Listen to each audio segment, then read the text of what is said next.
So our next speaker will be is Dr. Emily Collins. And Emily is an interdisciplinary human-robot interaction research scientist, and she's also a psychologist from Britain. Her key research themes include trustworthiness and verification, responsibility and accountability, and she employs human psychology research in studying robots and AI. Dr. Collins holds a philosophy BA honours degree from Cardiff University, UK, a Master of Science degree in experimental psychology from Sussex University, and a PhD in psychology and social robotics from the University of Sheffield, UK. She also spent time at Osaka University, Japan during her PhD. Since then, she has worked at Sheffield Robotics, the University of Liverpool, and the University of Manchester. Currently, she is an associate research scientist at the Institute for Experimental Robotics at Northeastern University, working on interdisciplinary human-robot interaction projects. And Emily will be talking to us about building trustworthy robotics for better, safer industry.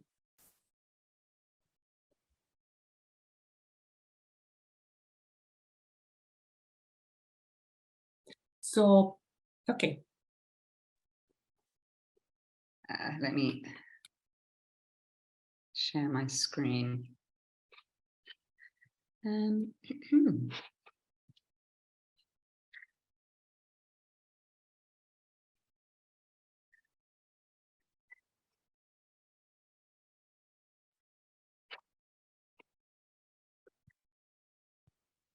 Has that worked?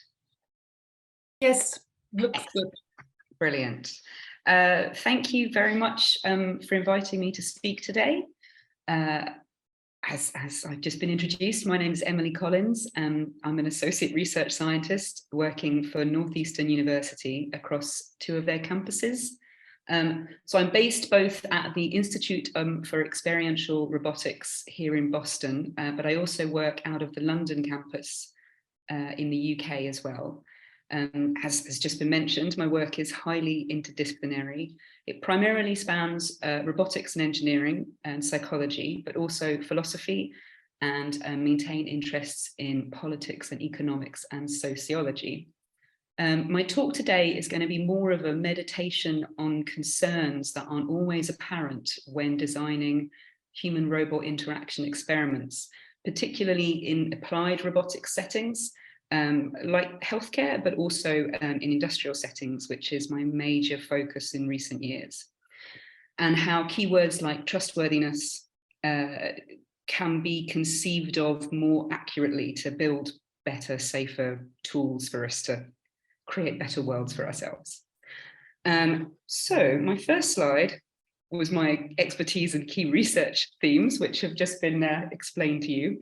But once again, I have expertise in biomimetics and brain-based therapeutic robotics, which is where I started, mostly in computational neuroscience, and then building brain-based robotic systems for small animal-like robotics. And then I moved from there to hazardous environmental robotics, in particular the nuclear industry, both in fission decommissioning, but also in experimental fusion reactor manipulation.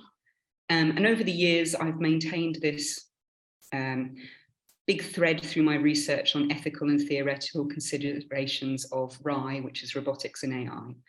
And the themes that I have always been focused on are trustworthiness and verification, responsibility and accountability, but crucially, this centrality of human psychology and socio-political cultural factors, which underlie effective robot and AI deployment in the real world. So my current research interest has been developing over the last 4 years based around this issue of reproducibility in data, and how when you're building and designing a robot in the lab, the results then aren't always applicable to everywhere else in the world. So you build a robot, which is great, you think it's got wonderful commercial viability, seems great on paper, but then it doesn't get used as intended when placed in its destined scenario. So that's going to be what I talk about today. And how I've approached that, regardless of whether I've been working on tiny little dog-like robots or huge industrial robots that work inside sealed-off fusion reactor settings, is this question of mechanisms of effect, and what are the mechanisms of effect that a robot is trying to capitalize on in order to deliver its goal, and making sure that every time you're testing whatever your robot project is, that you keep this, what is the goal in mind? What is it I'm specifically trying to measure to see how successful that robot is? Now, mechanisms are hard to find. And part of the problem of measuring effects of a robot or looking for relevant factors to even begin with stems from this problem, not a problem, of human dynamic ingenuity. So we're building these robots and AI systems as tools to advance what a human being is otherwise doing, especially in hazardous environmental settings where you're trying to provide complex tools to human beings to do more than their little soft, fleshy bodies can otherwise do in these crazy environments we've developed for ourselves. And human beings are very good at completing tasks effectively without consciously being aware of everything they're doing in order to achieve that end goal. So when you're trying to replicate a task mechanically, half the battle is just comprehensively understanding what the person was trying to do in the first place, and then almost reverse engineering that to build a better robot to help them do their job better at the end of it.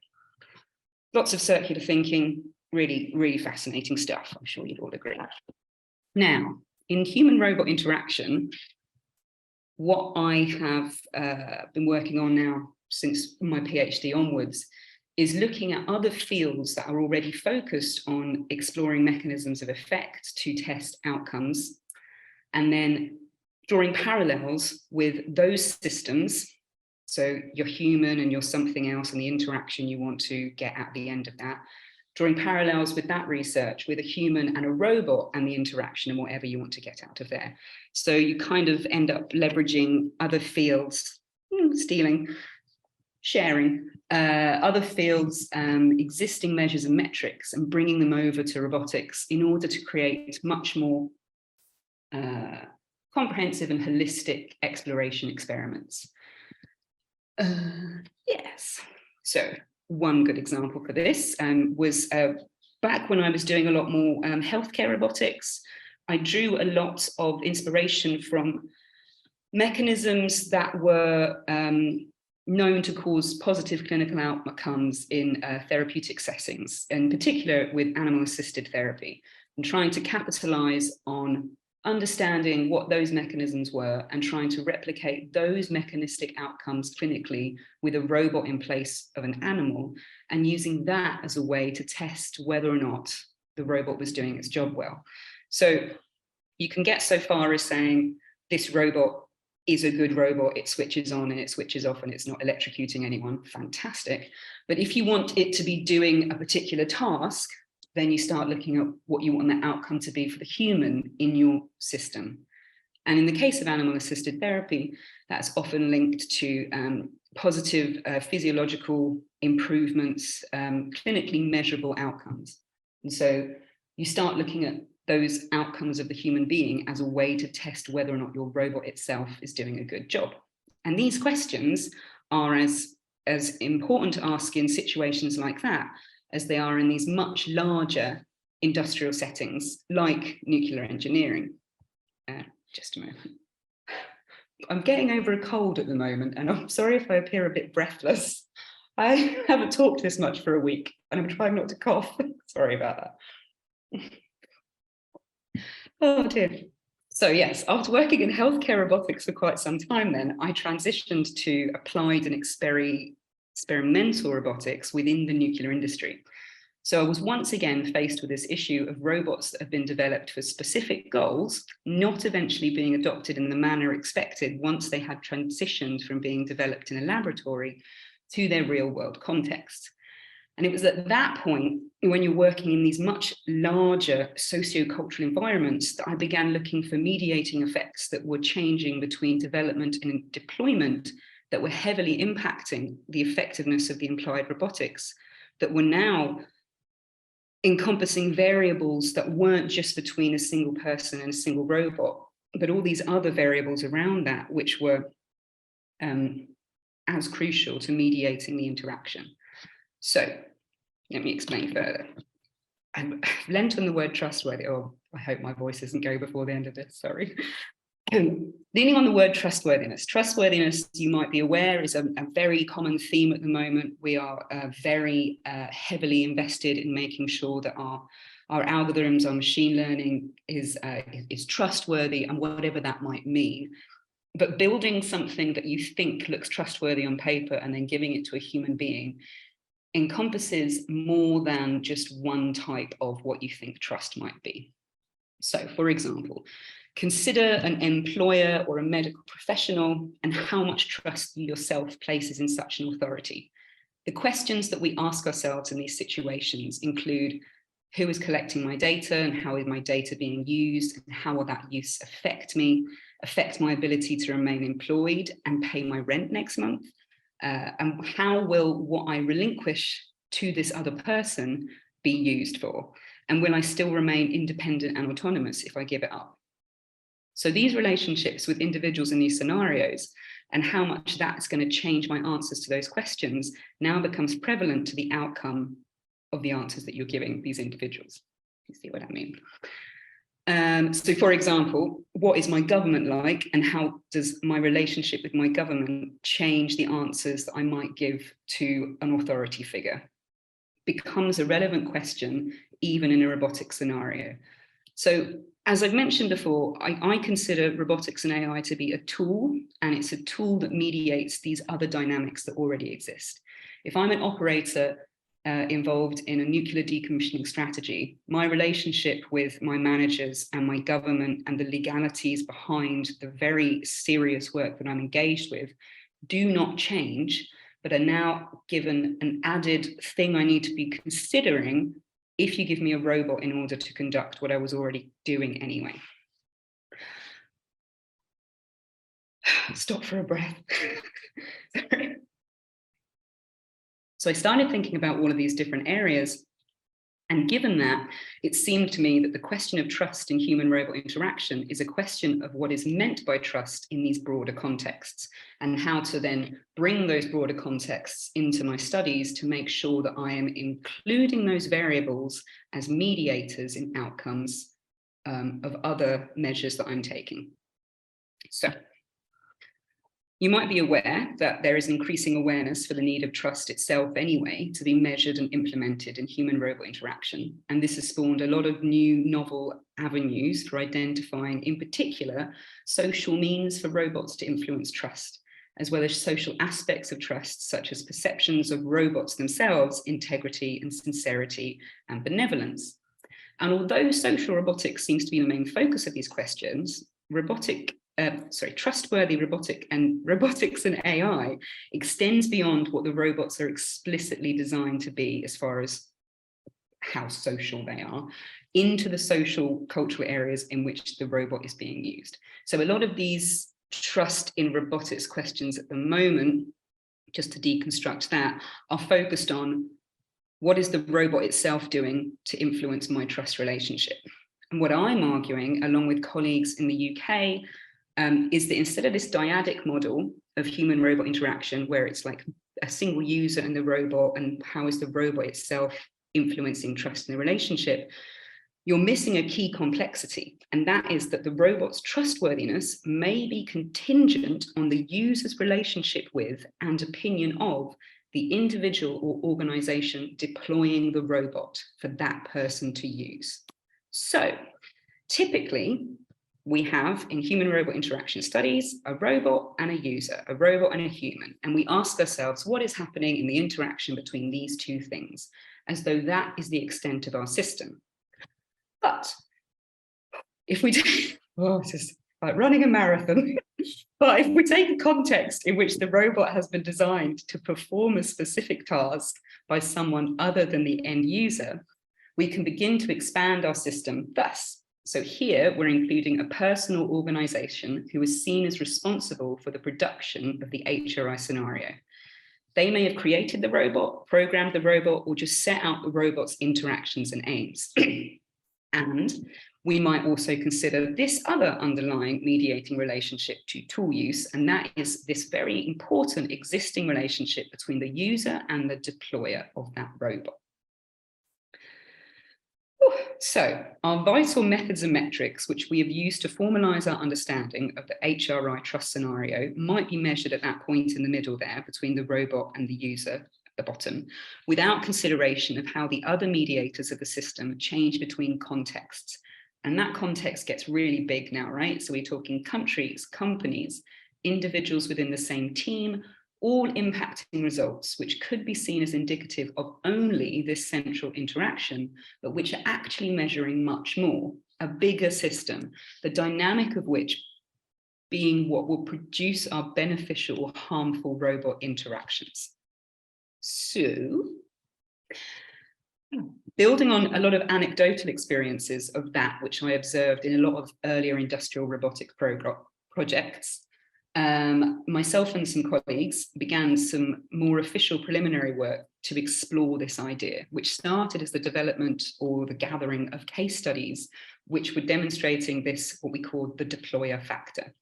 So the potential influence of the deployer might not be obvious within a study viewed in isolation, but we found then that by comparing studies which were using a similar scenario, we could offer ourselves the best approach to highlighting the impact that that deployer variable itself was having in relation to the studies as they progressed, as well as the results that we found. So the studies in our case studies all followed the same procedure, which was this simple cobotic scenario with a user and a robot completing a sorting task. But in each study, our user populations were working within different contexts. So the first case study was a university research study with a population recruited from a university volunteers list. Participants were very engaged. They saw little risk in participation. They had minimal concerns about what was going on outside or within the interaction that they had been tasked with. Participants were self-reporting interest in robots and a sense of joy from engaging in the university community. In other words, there was no obvious route by which a negative outcome could occur from participation, and thus little reason to distrust the researchers as the deployers for the interaction. So moreover, as participants and research teams were from the same institution, this commonality, that is in-group membership, may have further prompted trust in the deployers. So to all intents and purposes, this study was our research standard, and it served as a baseline for comparison. It was your very classic HRI, kind of what you see is what you get, as positive as it could possibly be. So to a follow-up to the first university case study, we sought the next step in ecological validity.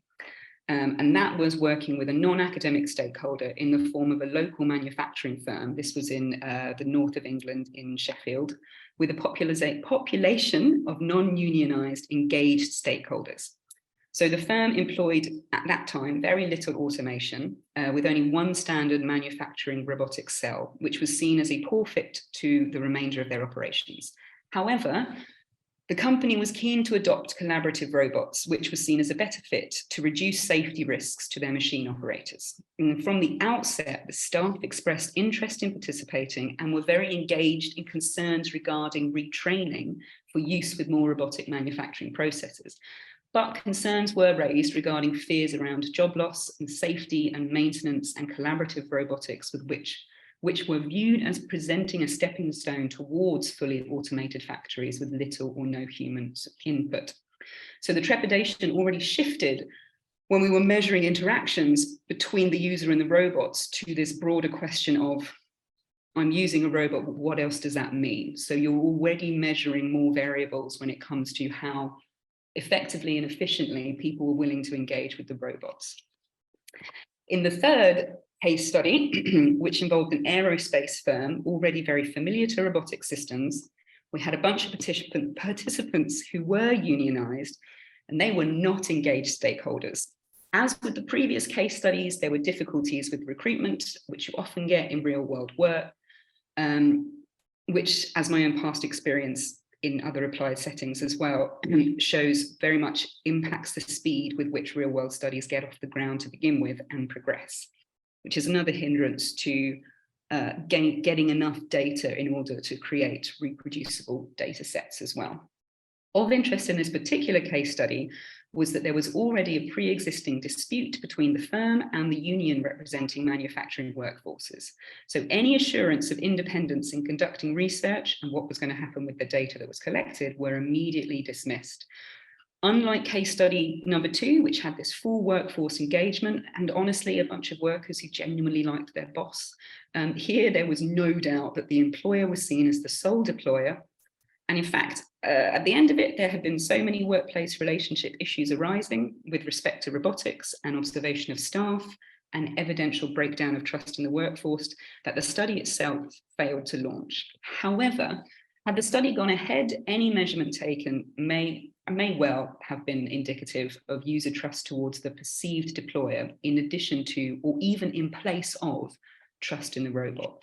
A very nice example of sometimes it is not the state-of-the-art robotics engineering that is the problem, but how is it going to be used and who is responsible when things break down? So, as we can see, returning to this model, it is the person who is of most importance to understanding our outcome results. How our user in the middle of this system sees their deployer and how they see the robot in light of their relationship with the deployer. Our whole system and understanding the mechanisms of trust therein start with this central person, user, operator, their psychology, it is their philosophy of mind, and the governance structure within which they are living and working. We are, as just humanity, as a species, a long way from full autonomy, especially in these hazardous, complex industrial fields with their security and verification and regulation contexts, especially, which is certainly the case in much more, what's a fancy word for old school? The nuclear industry is pretty old school. They don't like to see a lot of change. So systems like that. And we're a long way to moving to full autonomy in fields like that that desperately need it, but have all these other problems in the way. So as such, we will always, for the time being, have to maintain our users in our robotic systems loops. Thus, no matter how reliable or effective the hardware or artificial intelligence is, the control of those systems is fundamentally going to be dependent on how the human operators are using them, on how much confidence and trust the operators have in the systems, that's the whole system, and how much easier these systems make the operators' working lives. But as we can see, it is not enough that the operators or users have confidence and trust in those systems in the small sense. They must also have trust in their target environment. And assessment to develop safer, better robotics has to therefore include these variables in their assessments. And I'll just leave you with a little final thought, just as my voice is running out. And that is, if you want to optimize, therefore, how a robot will be used after you've developed it and once you put it in the hands of the person you want to use, it is important to explore the mechanisms of effects and other mediating factors specific to that context, environment, and culture that is your end goal in order to fully capture accurate results. Thank you very much. Yeah, I think that's about it. Thank you very much, Emily. This was really great to hear.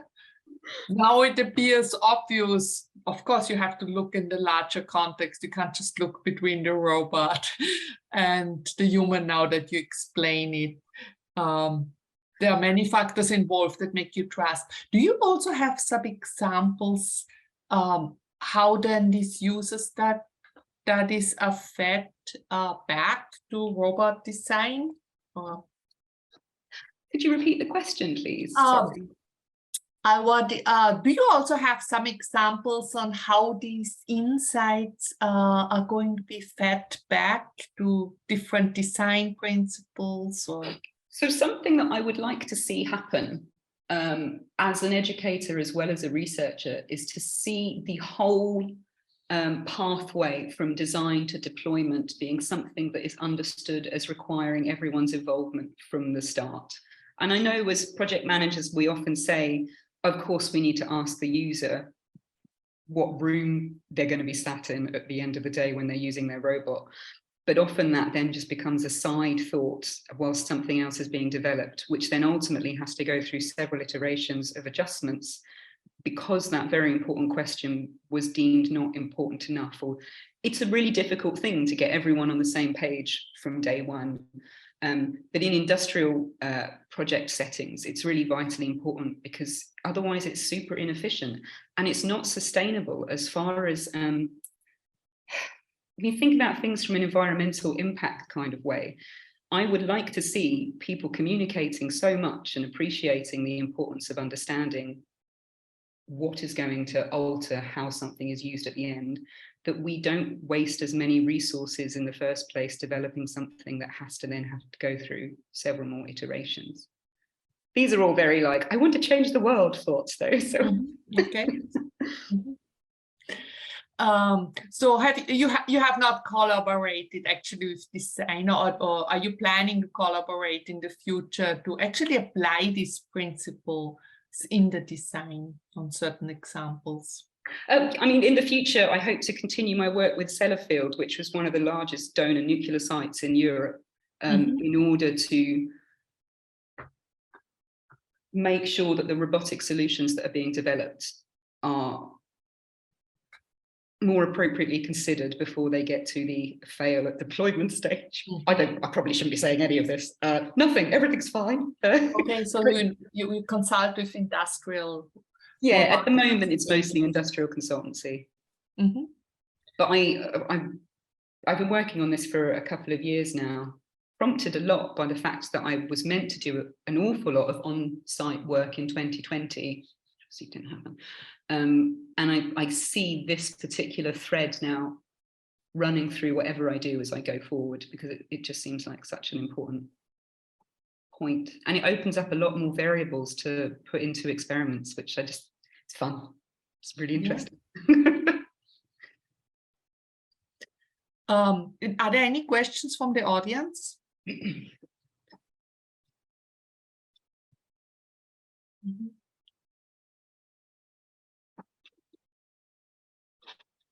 Maybe in the interest of time, I can plug in the seminar series, Cornelia.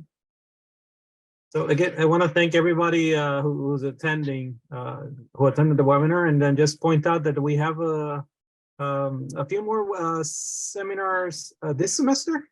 Please go to robotics.umd.edu/future-leaders to learn more about the talks that are coming, as well as this initiative sponsored by the Microsoft DC Metro Engineering team. And potentially get nominated or nominate somebody that you know for this opportunity.